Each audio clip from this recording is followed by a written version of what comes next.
Bam. I'm Kat Connor, and you're watching the Break It Down show. How great is this? It's I mean, I'm awesome. asking. That's my first question. How great is this? This is awesome. It really is. Yeah. I mean, Yeah. technology, eh? Our first show, you were so nervous, telling all your I friends, "Oh my was. gosh," It was and that, horrendous. I was just shaking. yeah. But now it's no big deal, right? Like we just get to hang out. You're drinking some coffee. I'm drinking some bubbly water. We just hang out and we talk. Yeah. Yeah.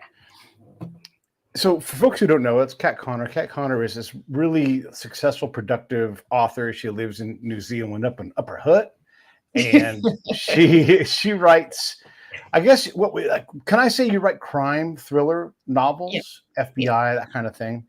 Yep. And so in the world of writing, and you've heard me ask this question on the show a bunch of times. I'm talking to the audience. I'm also talking to Kat, and I'll say to the author, and I think the last author I had on, I'll say to them, when you go to parties, what is it that you see that you do? And so I'll ask you, Kat, what is it that you say that you do when you go to parties? I kill people. It's usually you get one or two responses. Either people just quietly slip away, or they go, "Oh, wow." Yeah. Yeah, I do. I kill perfectly happy characters all the time. So I Yeah. do. I mean, in your own way, you're being 100% honest, right? Like you That's right. look up, like, how do you dispose of a body? What happens when you do this? You do this. We've talked about this a bunch of times on the show. Yeah. Yeah, there's a lot of research. I'm just going to shut a window. One sec. Okay, you shut the window. While you shut the window, I'll tell everybody this is the Break It Down show. And I'm going to put a link for Kat's book up here. Her latest book is called Foxtrot Mike Lima. It's available on all kinds of platforms. I'll put the Amazon link up there because, if you use that link, a couple of pennies come into my pocket. But as long as you buy it somewhere, that's the main thing. We always try to support authors, and Kat, certainly not only a friend, but also someone I'd love for you all to support and get to know. Her books are fantastic. Every time I read one, I think, man, I should read more Kat Connor books. So I'm going to put the link up right now. And by the way, she's from New Zealand, and you guys have one of the countries that's just cool. Everybody loves New Zealand. Cool things happen there. It's beautiful, obviously. And so there's the link with no fanfare, just the damn link, raw and true. Bam. Just like Kat. Excellent. Yeah. Yeah, you're right. So New Zealand is a beautiful place. It really is. And we get a lot of tourists, and Americans seem to really love it here.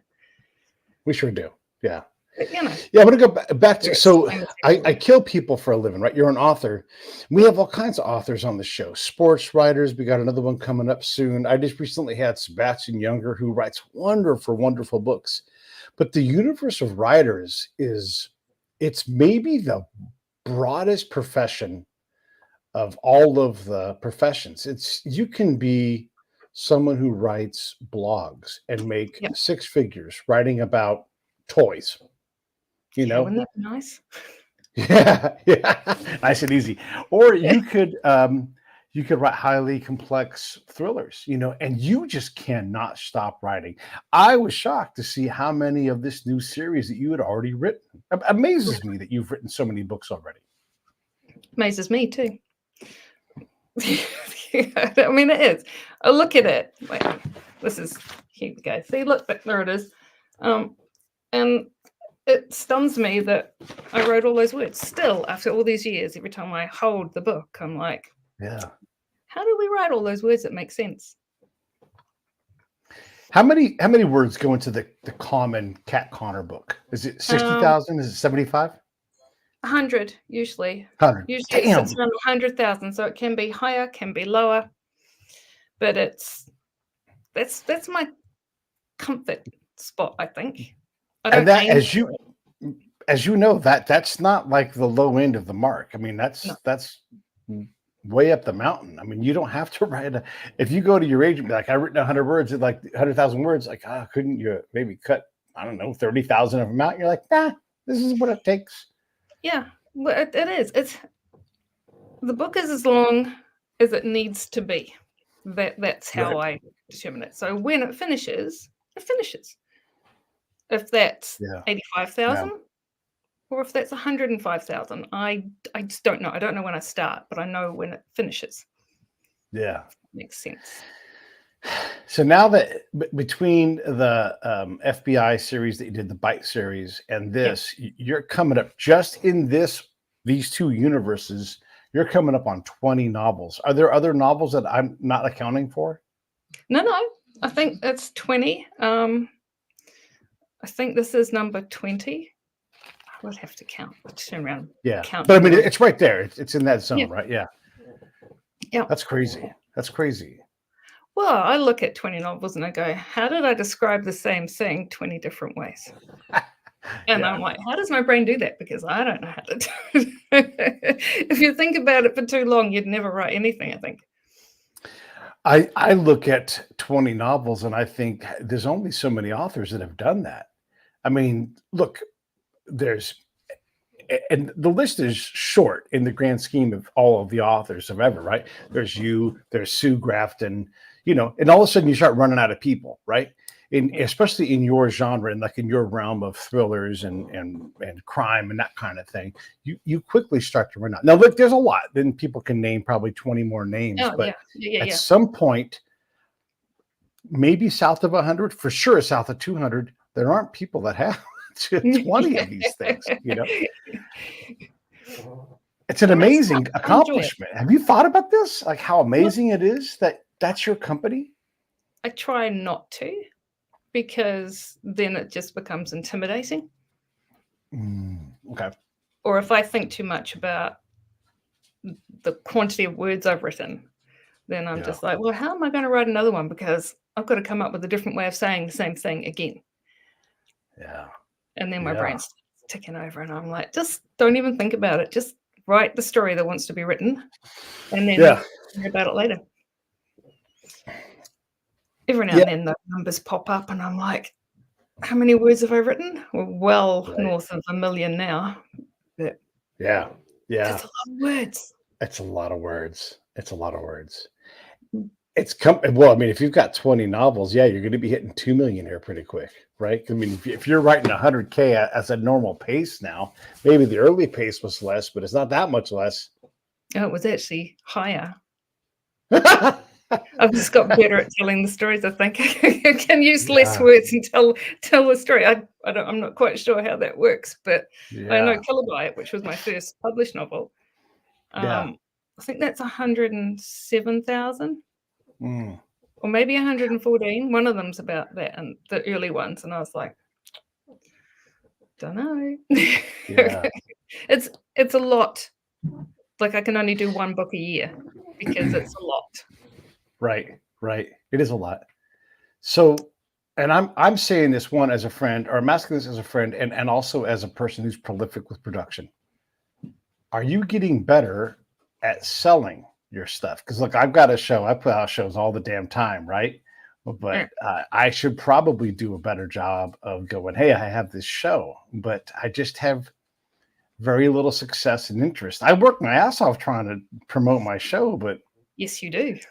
I am better at producing episodes than I am at getting thousands of people to pay attention. Because it's a crowded marketplace. Better at writing than trying to market. I'm pretty shit at it, to be honest. And I don't know many authors who are good at it. Right. It's just not where your head is. My head's in the next story or, tweaking stuff. Yeah. Making book trailers, though. Oh, I love doing that. That's great fun. I love all the fun stuff. I'm not so keen on the marketing stuff, but I'll do it. I'm just not particularly good at it. Yeah. Or successful. Maybe if you're good at it. It seems like I'll just talk about me. That way we're not talking about you. You can talk about you how you want to. I can go do all of the things, search for the words. I'm going to search for Cat Connor and find all the keywords that go with you. And I can put them all into this episode and it'll do fuck all to make a difference. And I'm like, I just spent 5 hours to get fuck all out of it. Well, I'm just not going to do that, because it doesn't reliably work. And then I'll see some other thing and I'm like, what, like, why did I bother? Like if this is what's going to do well, and I work my ass off on something that's good and nothing happened. You know what I'm going to do? I'm going to go have incredible conversations. and people that find it, they're going to have a great ride. And that's kind of where I focus. And I think we're kin with this kind of belief is I'm going to make this tapestry. It's going to be great. And it might even have some nasty knots in it. But you know what? I don't care about that because I'm just going to make this thing great. And people that get it are going to get it. I'm not going to care about those nasty knots because here comes another one. And it's also going to be great. Yeah, I think same. Yeah, very much. I'm way more focused on telling a story and interacting with people who are reading my stories and like actually interacting with them rather than trying to reach the whole world. I think if I can make a difference and brighten up one person's day, then that's a good day. Yeah. And I have to stop myself sometimes and just remember that not everyone can do this. And when you're talking to a reader, from my point of view, it's really great to talk to them and, hi, how are you? What's going on? But they have a different sort of thing. They're coming at you going, oh my God, I've just read your books.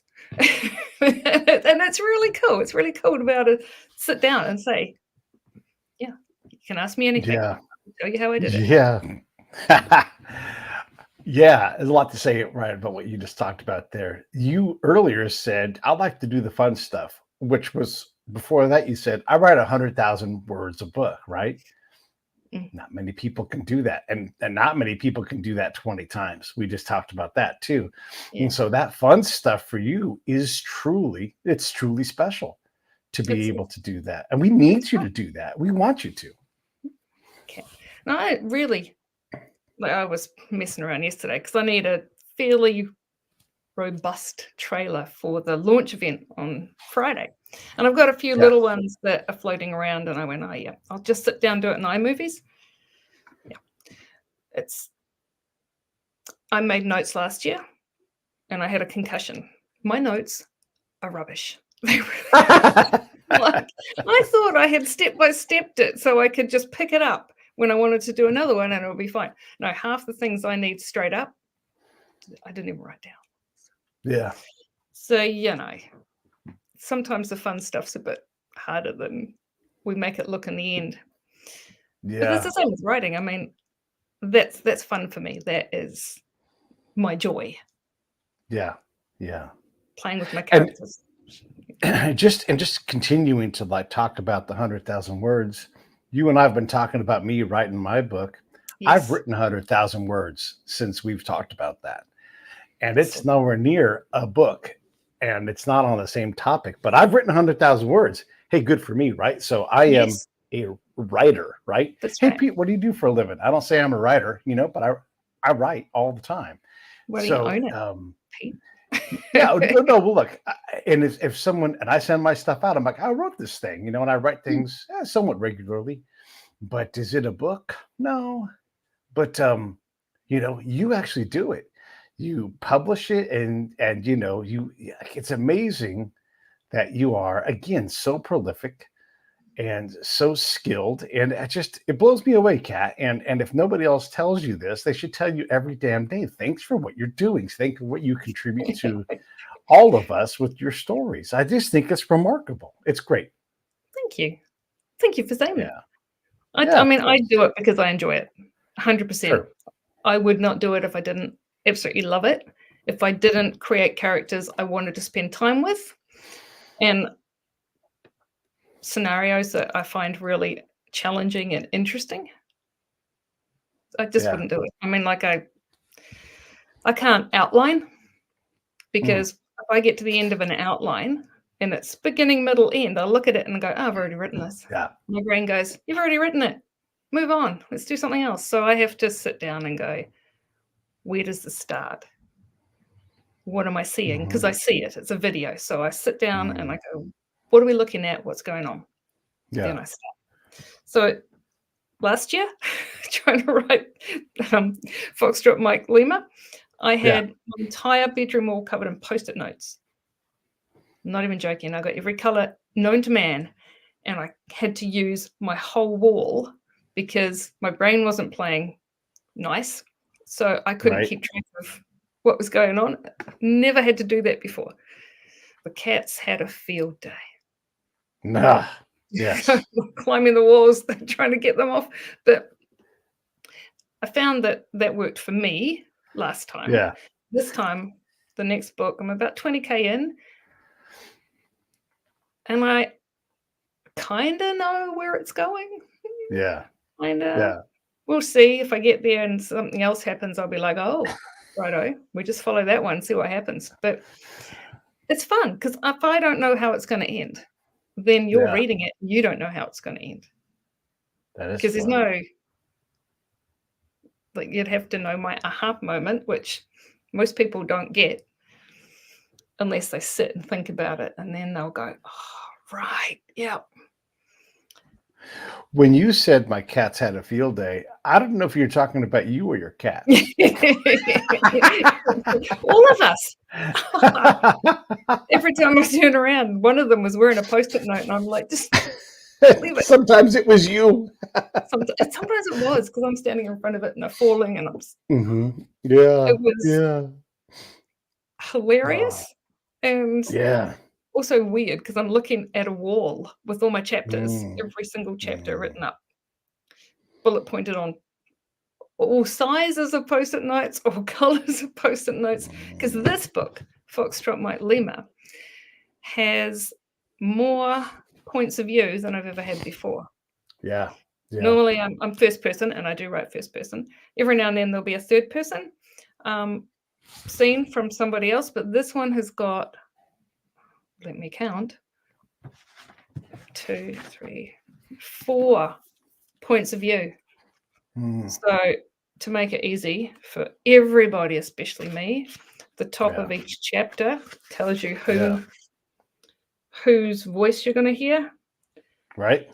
And that was so much fun, but very hard to keep track of because I've got 4 distinct voices and their stories don't overlap so much. Like, you're not going to get a scene in someone else's point of view, so it just goes like that. You get a different scene because they see different things. Gotcha. And I thought that would be interesting to do. And it is. It's also very challenging to do.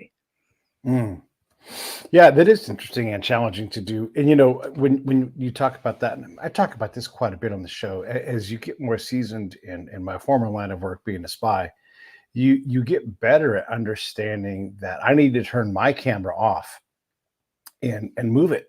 Sometimes it's behind me, sometimes it's over here, sometimes it's your camera looking at me.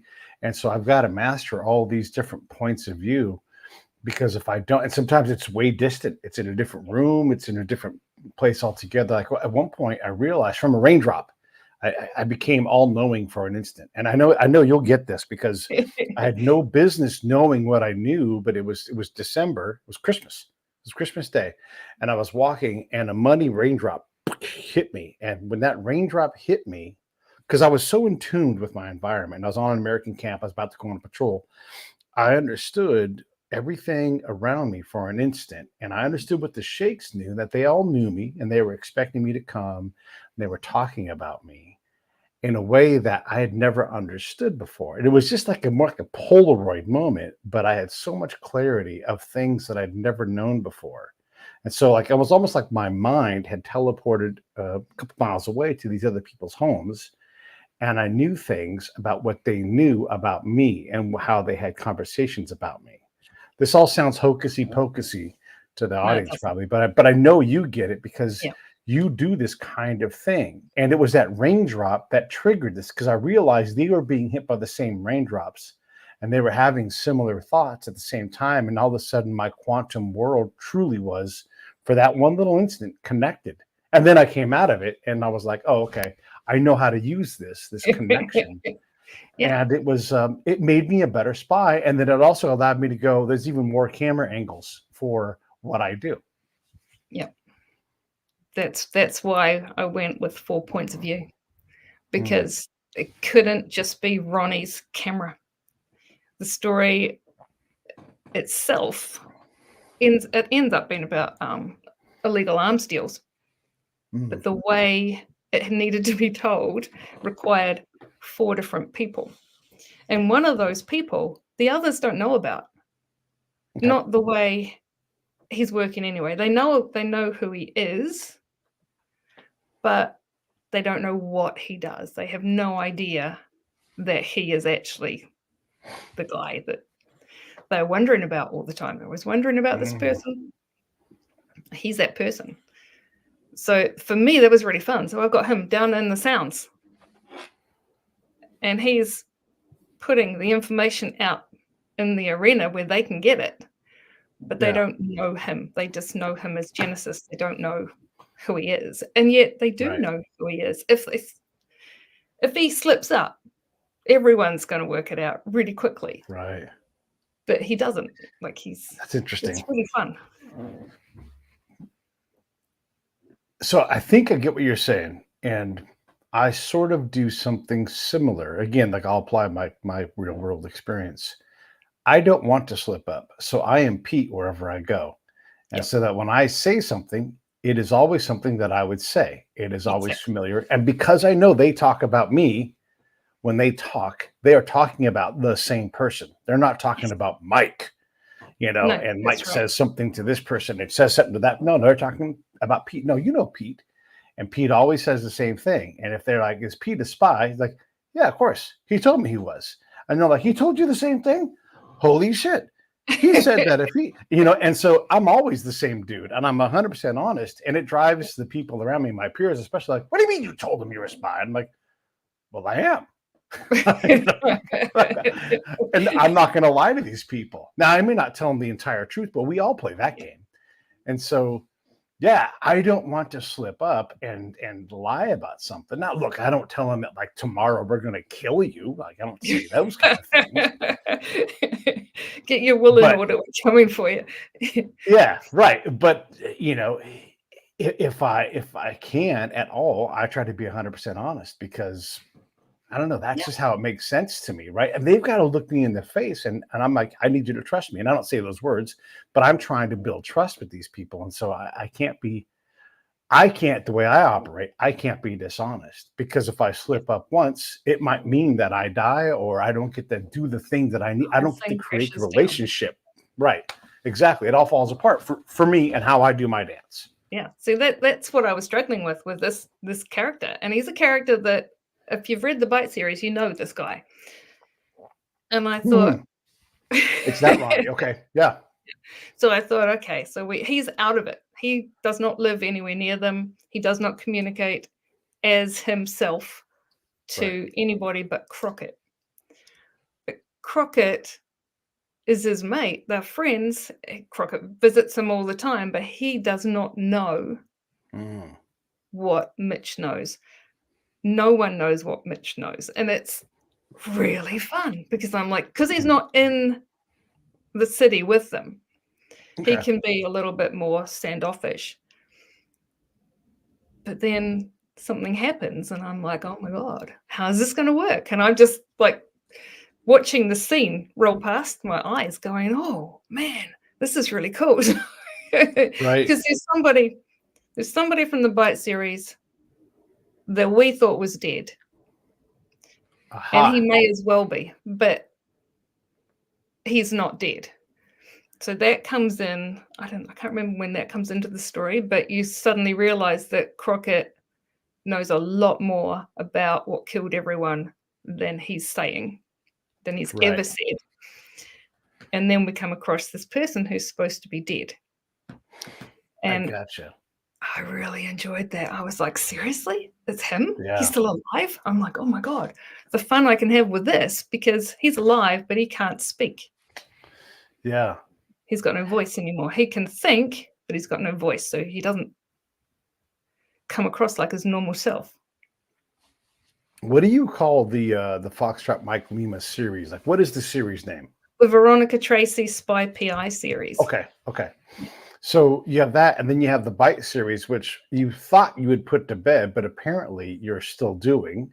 Yeah, kind of sideways. It's the same universe. It's always been the same universe with these books because everyone interconnects in this world. At least once they're going to come across somebody that they know and go, oh, yeah, you're that person. So I've had a lot of fun with that. because I can connect them. Like Crockett was in the last Byte novel. And he is one of the main players in the Veronica Tracey series. Because he's just cool. I mean, he's cool. He's a really cool guy. He's fun to play around with and to put in situations because I know how he's going to react. I know what's going to trigger him and set him off, and I love it. It's like great fun. But the Byte series hasn't completely died. It's not completely dead. In fact, I just recovered the whole series. They've all got brand new, beautiful covers, reformatted. Looked at Vapor Byte, which we all know there were 2 versions of, and I went, I'm done with 2 versions. Now there's 1 version. Oh, and really? Okay. On which one that is, because there were 2 endings. Yeah. Now there's 1 ending. Now there's 1 ending. And so has the universe been resolved, or is the universe still got 2 endings? It's just you closed that thing down. There's 1 ending now, and that's it. Okay. Yeah. There's 1 ending. Kind of enjoyed it, to be honest. And then I put together 2 novel length books of short stories from in and around the series. Yeah. So there was Raid Byte, which it's got long shorts, so they're 10K upward, these stories. Yeah. And they all went with the box sets. And I went, you know what would be really fun is to give people an opportunity to read those without having to read the box set. If they've already bought the books, why do you want to buy a box set? You don't. So I put it out as a paperback in an EPUB. Yeah. And then, I noticed there was a kingly, handsome gentleman that just walked by. That was my Jeff. Well, let him know I said hi. That's always great when you guys He'll are be together. walking back again shortly. All right. Good. Yeah, he arrived yesterday. Oh, good. Yeah. So if someone does want to get started, like they're just meeting you for the first day, even though we know each other, I often forget about this. Where should folks start? Is it Byte Series Book 1, or what do you want them to do? Well, it depends what they want. If they want to read an actual thriller series that's FBI based and really fast paced, then I would say Kilobyte, Byte Series Book 1. Okay. If they want to read something set in New Zealand, then I would say the Veronica Tracey series with Nothing Happens Here, which was always a bit of a dig at Upper Hutt because people used to always say that it's a quiet little town and nothing happens. And that is so far from the truth. We have all sorts. Yeah. Okay, wait. So Kilobyte, I'm trying to grab each one of these links here. So Kilobyte is the first one that you want them to read in the Byte series. And I'm going to grab it. You guys have to pardon me. There are so many books. So it just takes a second for me to grab this. I could have sent all the links to you, made it easy, but is it the Christmas story you want me to send, or which one do you want me to send? For the Veronica series. Okay, oh, no, Nothing Happens Here. Okay, Nothing Happens Here. Okay, here's Kilobyte. You get that one, and that's going to get you started on the Byte series. Yeah, series. And then tell me the other one again. Which one? Nothing Happens Here. Nothing Happens Here. Okay, I'll find that while you're talking. So you vamp for me. Tell me something or ask me a question or something while I look this up. All right, hold on. Let me think. What do I need to know, Pete? Yeah. Nothing happens. I nearly rang you when I was working out the surveillance for this book because I'm like, oh, nice. It's getting crazy. Yeah. But because you've walked me through it so many times, I'm like going through my notebooks. I never mind. I'm always glad to do it. I get my notes from Pete and I sit down and go, okay, this is what we need. This is how we're going to conduct this one. This book has got a lot more drone activity and things. So that was really fun. I very much enjoyed playing with the bad guys having drones. Right. And getting a better picture of what's going on for them. But I don't write from their point of view. So yeah. You know, it's interesting because you know, you and I've talked about this. There's different rings of surveillance. And so when you're doing surveillance, you should always look back and try to figure out where you would sit to surveil yourself. And so all the surveillance with a T, ANTS, all the surveillance should be considering where they're being watched from. And with drones, and drones can be tiny now, just like there you go. You can be quite a ways away, and you're not going to know that drone's up there, and Unless you you can see it. watch.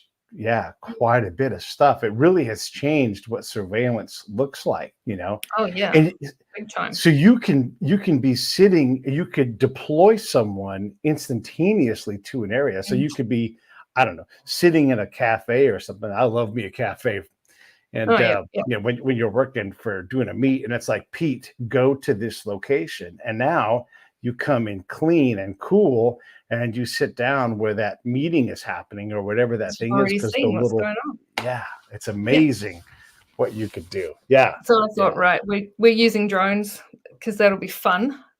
Mm-hmm. And I've seen quite a few around recently anyway, because a lot of real estate people use drones now to take aerial photos. Sure. Yeah. So I went, oh, how high would that be? If they want to make it look like they're doing an aerial photo of someone's yard because the house is going up for sale, whatever. Mm-hmm. So I just walked myself down Ferguson Drive, actually, and I looked around and, and I went, okay, this is how high that's going to be for what they're doing, and they're trying to pretend like this is real estate, this is what they're doing. And then I thought, where would the next drone be? Mm-hmm. They're not just going to use one. They really want to find these people, so they're going to have multiples. And then I'm like, how many people are we talking about? Mm-hmm. What does that look like from their point of view? How many groups of people have we got out there surveilling the surveillance? How many layers have we got? So, I mean, for that, so much fun. It really is. Like, I just walk down the street. Okay, so it's going to be here. Then the next one's going to be this far away. Yep. Are they the same people doing that? Or are they different groups? What's going on? Great fun. And how do we avoid them? Yeah, and there's a thing, and look, none of this stuff is terribly classified. So none of it's really classified at all until it's in a plan. And we're not talking about a plan, so we can talk about it. But are they doing what's called a polish? Are they going out? And so let's say I'm deploying a drone, or let's say I'm the surveillant on the ground, and I walk up and I've got my hat on. And it's like, okay, well, Pete's going to put on a polish. And so where do I go for my polish? Oh, we got a white van. So Pete dives into a white van. Well, you got to cover that action. Then I change all my clothes, and it's 100 degrees outside. And so I got to cool off because I'm all sweaty and I'm trying to get to the van. Now I come out of the van, you got to cover that action. And now I've got a suit on, and so like all of that stuff.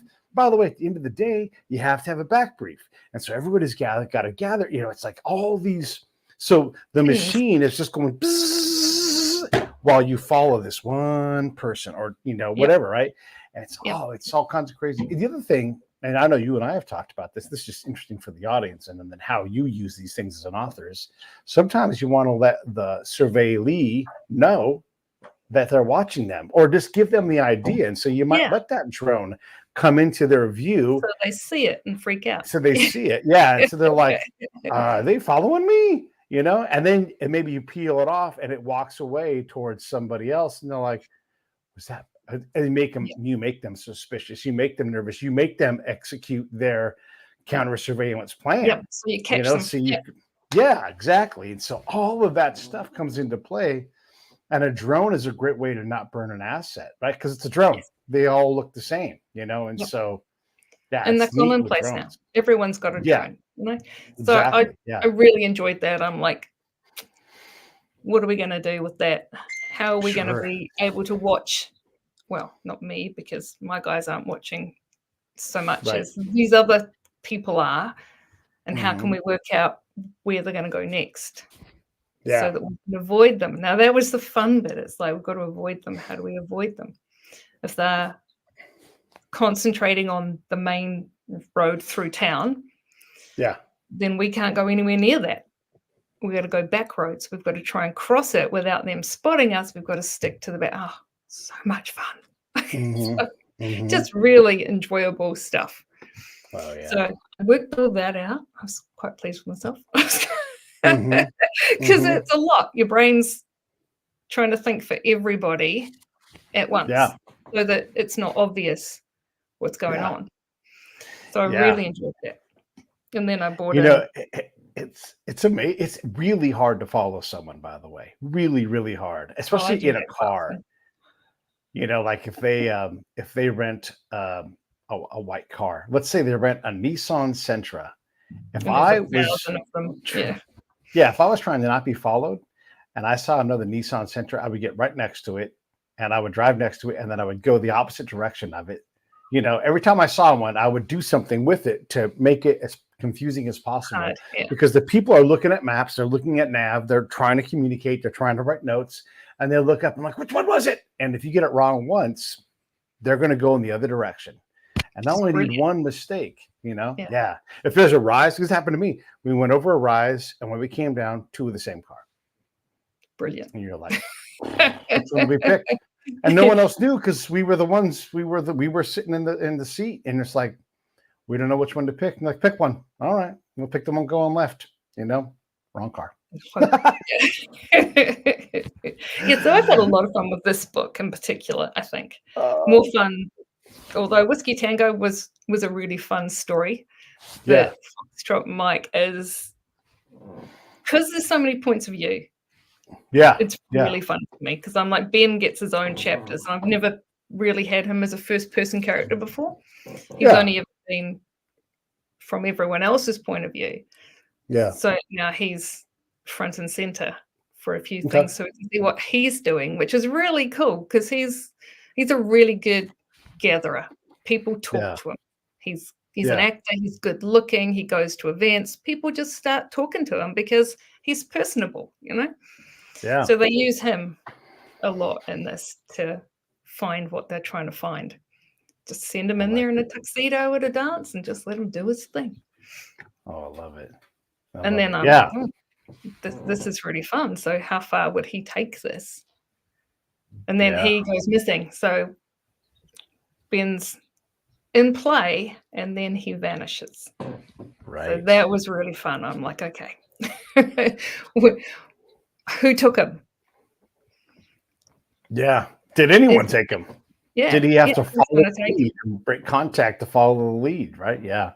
So that was really interesting for me to try and work out who's going to get the call, for starters, to say, look, he hasn't checked in. We've lost him. Yeah. And then how are we going to find him? Who took him? This is great. Then you've got other people involved, and now that's big fun. That really is. And again, let's just like play with the idea here, like you were doing. You know, when he is gone, did something bad happen? Did something good happen? Who's running who? Did he have an opportunity? And because look, if Pete is in that situation and he disappears, I might be forced to make a choice. And my job is to turn somebody, right? So if I've got a bad guy and an opportunity to turn somebody, am I running them? They running me? Is it my opportunity to take a stab at something incredible? Okay, great. Well, I'm going to play my cards. My job is not supposed to be safe. And no, that's right. Right. Like, I'm going for this thing and I will pop my head up when I can. But right now I have to do this very dangerous thing because here is this chance to take the Russian spy and get them. Maybe they do want to defect. Maybe we have to go down this alley and this is his one chance. And so, you know, whatever it is, right? And so that's the whole thing, right? Maybe I am going to get killed and dumped in a river. You just don't know. Well, that was the fear. There is a good river here. It was fun. It was fun. I'm like, how would he react? Yeah. Because I've never had to think about how he would react before. How's he going to resolve this for himself? Because if no one can find him, he has to resolve it himself. And he does because he's a resourceful guy. Yeah. But just the fun of working with different characters. Yeah. So I've got Ben doing an awful lot in this story. And then Crockett's still there because he's really handy. He is a handy guy to have around. And so is Enzo. He's got some special skills that Ronnie used to be quite squeamish about. And now you see her going, actually, go for it. Yeah. Let's just, you get the information, however. So I'm very much enjoying my characters in this. Like I did the Byte series. I love those characters. And the longer the Byte series was cool. The more fun it is. really. How much real life are you still weaving into this? I know, and thanks for Oh, doing this, too. You've brought me and the show up a couple of times in the show, and all that kind of stuff. Are you still doing those kind of real life things to lend that? absolutely Because bringing life into yeah, it. it's so marvelous, and you have your finger on the pulse of like reality. I mean, Well, you basically can't. called the pandemic. Yeah, exactly. We did. And you know, COVID's still a thing. So there's still going Yeah. to be times when I Mhm. mention they're Yeah. still wearing masks or they're not wearing masks, and especially because I've got a retirement home involved because of Nana Mhm. woman. Yeah. So you can tell the level of concern around COVID by what happens when Ronnie goes to the retirement home. If Sure. it's in a public area, they're still wearing masks. If she's going to meet her Nana in her own apartment, then Mhm. masks Mhm. aren't necessary. So little things like that, because it's not done. You know, Yeah. we're never going Yeah. to be done with this. And it's just a Yeah. part of life. It's just a part of the fabric of life. But You in know, this book, it's a laugh. I don't want to get too conspiratorial here, but when this whole thing first happened and you had just written your pandemic book I and we know. were like, yeah, lab leak, we were like, oh yeah, Oh, yeah. and I believe we said on the air, like, come on, we all know who funds these things and why it happens and we know Yeah. what it probably happened, and we weren't allowed to openly say these things, but the reality is like this is an actual look. We don't know, and so until we know, we're going to leave things open. But yeah, when China's like, no, the U.S. just paid for this thing, and that's how it got out. We're like, That's right. yeah, Because of it made course, sense, right? We yeah, were just, because I'd just written the book right, about this damn thing, and we're like, oh, okay, well, actually, my version is plausible. It is. yeah, And it totally, always yeah, will be, because yeah. you can't trust people.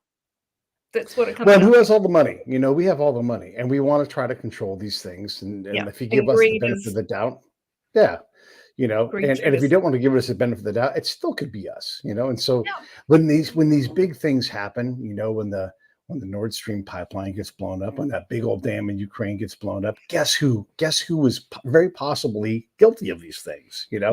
Because there's only so many groups. Look, to blow a dam up, With the the power to amount do it. of yeah, I mean, it's only so many, like writing 20 novels. There's only so many people capable of doing that. The amount of explosive, the expertise, the access, Yep. and you can always point at the old USFA. And I'm not saying that we did it, but to start there is like a possible theory. It's a good chance. You have to. You have to. You've got your short list of who could pull this off. Yeah, it's Yeah. exceedingly complicated to blow up a dam and to have that access. Come on, like, this is not a Yeah. simple thing. It's not like a stick of dynamite. It's a very complicated thing. Anyhow, Kind of. and you for a living, as we started this whole show, you think of stuff like this, Yeah, well, because Yeah. it's there. My brain just goes, what's the worst case scenario? Still, that is my Yeah. go-to, the worst case Yeah. scenario. And do I want to go that far, or do I want to stop it before that happens? I mean, this whole book, this Yeah. whole beautiful book is about an arms deal, but it's not the sort of deal they think it is. And I'm not going to tell you what it really is, because it would blow up my ending. But at some point they realize what this deal is really about. Yeah. And it is not what everyone thinks it's about. And that gets very, very dicey. And so and these things, God. These things come out of real life. And I can't say too much about this because I know too much about this, but in Ukraine, as they were trying to, this is a year or so ago, the Ukrainians were struggling with their arms, and there are people they would not do deals with because they were bad people until they needed arms. And so they're like, ooh, we don't like bad guy A. However, he has the arms that we need. Yeah. And so now they have to give that guy money. Well, what does that guy do with the money? Sure, he makes himself wealthier, but what does he do? And where does he fund? And where does that money go? Here comes Cat. Yep. Writing a story, Actually, we could do it this way. Then I had to go research a whole bunch of very big missile launching things to see if I could actually pull off what I was going to do. And if you're moving this shit, someone's going to see you. So where does it need to be? Oh, that was fun. I'm like, okay, who are we going to blow up now? Yeah. How are they going to test this? That was really enjoyable because I'm a horrible person deep down, and I'm like, what are they going to do to fire off what I think they're doing? What is the tipping point? Yeah. That's fun. It does not take a lot to think of a horrible scenario and then the little dominoes that fall. And sometimes you can knock the domino out of the way. But look, sometimes you can't. It's just not far from Moscow to Tehran. It's just not that far. And you can drive a truck, especially if you don't care what the consequences are along the way. You can just drive a truck from there. And Moscow to Paris, just not that far, Yeah, I had all the maps out, and I was looking at maps and going, okay, and time zones and things to make it all work. Right. Like, oh, and I know where they're going to do it. Yeah. Live, die, $1,000. Put that combination together. And a lot of people are like, I'll take the $1,000. And you're like, it costs $40,000 for me to go from here to there with no problems. And they're like, that it? Great. $40,000. Here you go. Stack of money. It's like, done. And then the thing moves. It's just that simple. Whatever the thing is, you want to move votes. You want to move dangerous things. You want to move dangerous people. It's just a number. It really is, because the people who are between you and that thing all would rather just go home that night, especially if it means a couple weeks pay or a couple months pay or a couple days. Yeah, you know what? I'd rather be alive tomorrow. So here we go. Yeah. And that's it right there. I had fun with that one. I really did. Yeah. It was really fun trying to work out what they really wanted and what the actual goal of this is, because I knew it wasn't what it looked like. So I just had to follow the story until I could get what was going to happen. And the fun thing about this book, I thought was fun anyway, there's balls, dances, because they've decided that COVID's over. Yeah. So we're going to bring back like the fancy balls and mask balls and things. And then I went, what would be a great place as a staging ground for an arms deal? A ball where everyone's dressed in finery, everyone's having a great time. Yeah. So I went, righto, that's what we're doing. That's where we're going to start it. That's first contact is at a ball. Nice. I like and it. And then it just spiraled from there, and I'm going, this is going to a dark place. but it was also a funny place because, my characters have fairly good senses of humor. And then it was, okay, so if these people are at the ball, the first ball, so it's first contact. The second ball, somebody who's doing something with the ball, like set it up, or someone who's running it, needs to know who these people are, because they need to be seated in a place where they can't be overlooked from behind. And I'm like, okay, how are we doing that? So then I went, right, I can figure that one out. So we figured that one out. And I'm thinking, right, so there's codes involved. There's all sorts of, stuff involved in the story. And I'm thinking, how are we going to make this happen? But of course, it was brilliant at the end. I'm like, of course, that's how it would happen. I just let myself think about it for a little bit, going, well, they're not going to be moving what I think they're selling from Europe to New Zealand. That's not happening. That is not going to happen. So what they're going to do is have a virtual arms deal. Now that's when it really got fun, because that's when all the time zone stuff came out and the maps came out, and I'm like, okay, where in the world are they? What is their target? How are they going to show their people who are bidding what they're bidding on? How are they going to do this? Is it going to be a dedicated app that only these people have? so they Right. can watch, they can bid, and they've all got aliases. No one's using their real name. It's that is really fun for me. Yeah. Trying to catch them Love it. out. Yeah. In a ball situation, everyone's, in their finest clothes, and you're trying to work out who could be behind it. Is that person even here? Right. And then we've got private military involved as well. Yeah. We've got false flag situations happening. Tell you, I had a ball with this book. Yeah, well, and if you go to a ball in real life, there's all these agendas because people are there for a variety of things, and so you can slide your thing within that agenda, and it works. And it just works, right? There's cover for all kinds of actions and statuses. Yeah. So that's great. So the book is called Foxtrot Mike Lima, Fuck My Life, and you should get it. The link is below right there. It's in the comments. And here's, what I always say, buddy read. So buy one for you and a friend. And there's Kat right there. She's an awesome person. Yeah, she's from New Zealand. You love New Zealand, and Kat is a great person, as you can see. So I really want you guys to endorse what Kat does.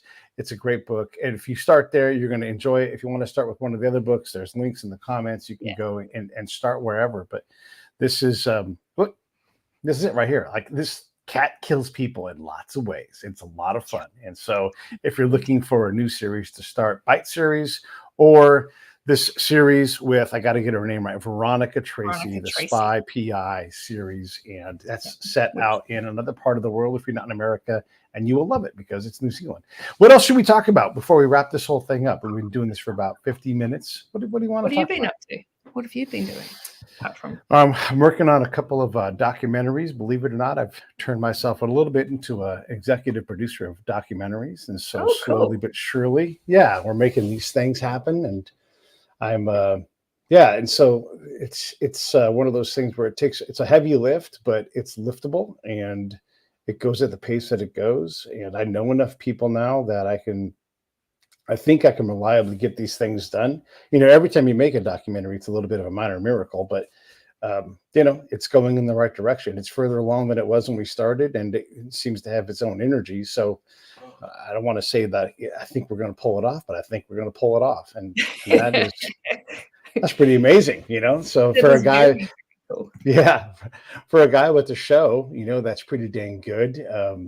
Like, now I'm going to have this, and it could be, and I don't want to get too far in front of myself, that I have enough success making documentaries that I don't have time for a show anymore. I hope that doesn't happen, but that could be, and that's the kind of success you want, right? It's like, man, I have to not do this thing. This goes kind of back to, you don't want to sell so many books that you don't get to write any books, You don't I don't know. I couldn't stop, I don't think. Right. I think I'm in the same boat. I think. We'll see. It does. Everything gets its own form of energy. And the more you put into it, the more energy it will start to generate, and you just can't stop. It just goes so far, Yeah. And it's too valuable. What I do and how I do it, it's really funny. Like, I'll be engaging on X with somebody, and they'll mock my show. And I'm like, well, clearly you know nothing about my show, what I do, and all that. And look, if you're going to be hard on me, you know what? You're not in near the shittiest person to me looks at me in the mirror. And so if you think making fun of my show is going to hurt my feelings, like, I'm sorry, you are not the worst person in my life, So my show is amazing. And look what you've done, what I've built here. Come on. So my show, I get to talk to incredible people. I know you, right? And I know Mark Valley. We know Mark. Both of us know Mark Valley. What an incredible person, And so, yes, he is. Yeah. An email, so I'm going to do that shortly. He and I are supposed to try to get together, and every time we try, we end up, not getting together, and because we're both busy dudes, that's right. Doing incredible things. So, that's what I'm doing. Just trying to get out there and make more stories, have more incredible conversations, and just continue to try to put value into these things, right? And the show seems to want me to do it. It keeps creating opportunities, and so I keep putting energy into it. Yeah, it's gonna the momentum starts, and you just carry on, and you just Yeah. You can't stop Yeah. it, even if you want to. You can't stop it. It's Right, its own right. thing now. Yeah, and I mean, I the second it stops introducing me to great people, okay, maybe I'll stop. But I just keep meeting great new people, and all these books that are around me and everything else. It's just too enriching of a thing. So I don't want to stop it. It might happen because I generally have to, like, that time is now accounted for, but that hasn't happened yet, and I hope that it doesn't. But we'll see. It's a good problem to have. It is. So, It's a very good problem to have, I think. Yeah. So that's that. Yeah. All right. Well, I'll let you wrap it up. What do you want to say in closing? Go buy my books. It's pretty simple. Get in there. Right. Buy my books. Yeah. You can guarantee a smile. I mean, there's a lot of humor in there. And the darker it gets, the funnier things get. And New Zealanders are very good at that. So go buy my books. Fair This enough. one actually comes out today. Oh, shit. Today? I think it's, oh no, for you tomorrow, launch day, I think. And our review is Friday. It looks like it comes out. I mean, I can get this thing in 2 days, according to what I see on Amazon on my end. There you go. It's about the US of A. to go live. Yeah. Yeah. So there you go. Get it. It's good. All right. Stand by. I'll come back. Hey, thanks for watching the show. I really appreciate it. Right here, you can subscribe. Please do that. It makes the show grow. Hit that notification bell so you know which incredible guest is coming up next. Down below is the PayPal link. You can put a small subscription in. That is an enormous help. All that money goes right back into the show. And then right up over here are the next episodes you should listen to, curated by yours truly. Thank you so much for watching the Break It Down Show.